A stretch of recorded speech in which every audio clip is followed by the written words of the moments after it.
Hello and welcome to this video. This is intended for students in Applied Math 40S taking probability. And we're going to look at making a tree diagram for both independent and dependent events. You might recall from your lesson in class, independent events are events where the outcome of the second event is unaffected by what happened in the first event. And dependent events are events where the probability of the second outcome is affected by what happened in the first event. So let's take a look at both. We're not going to get into a full-on probability question. We're just going to focus on actually making the tree diagram.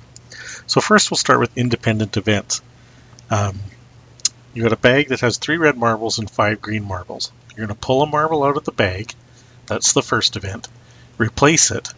That's what makes these independent events, because you're going to have the same bag, and then pull another marble out of the bag. So regardless of what happened in your first pull, because you're replacing the marble, you'll have all the same probabilities for the second pull.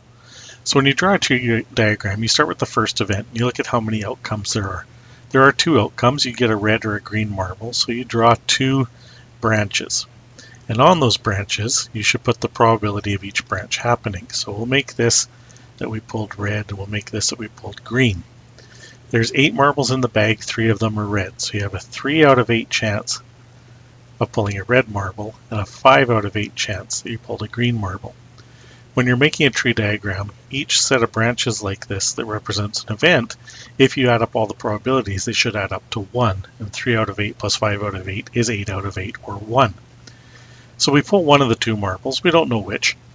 And then we put it back, and we are going to pull again. So off of each of these branches, there are 2 more branches.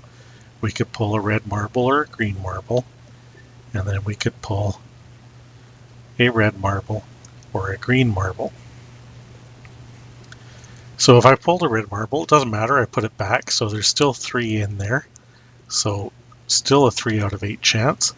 And then if I pulled a red, doesn't matter, I put it back, so now there's still 5 green marbles out of 8 marbles in the bag. Same thing if I pulled a green first, because I replaced it, it doesn't matter, so my probabilities of each of these things are going to stay the same. To get the final probability of each thing happening, you just multiply down the branches. Now to multiply fractions, multiply tops and bottoms. So 3/8 times 3/8 is 9/64. You could also do this on a calculator and round everything to 2 decimal places.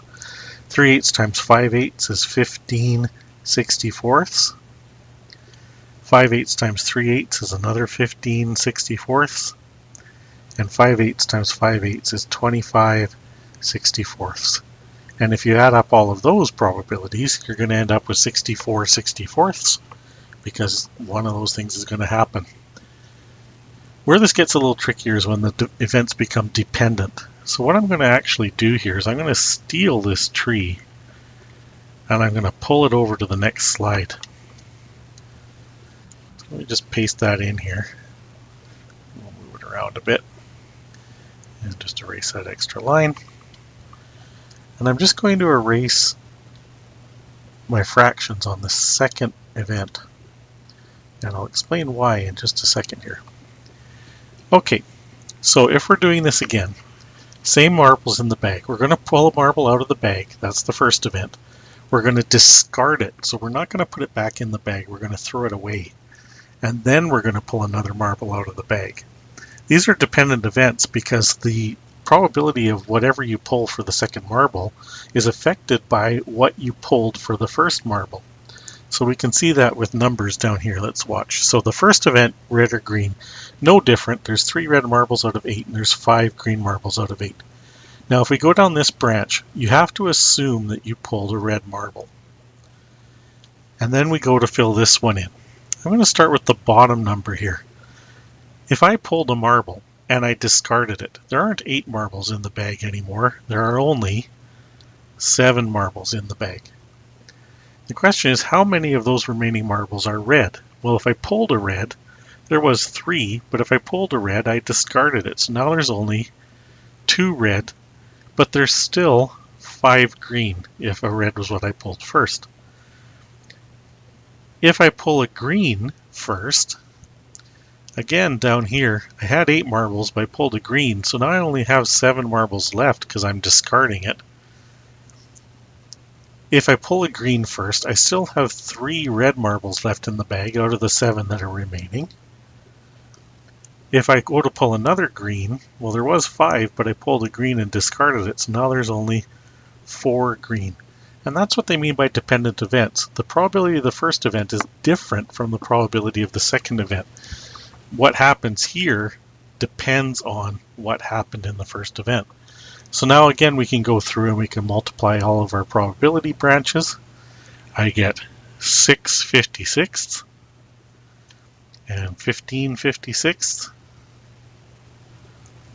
and another 15 56ths and 20 56ths. And again, if you add those up, it adds up to 56 56ths, which is 1, because one of these branches is going to end up happening. I hope that helps a little bit with drawing a tree diagram. Thanks for watching the video.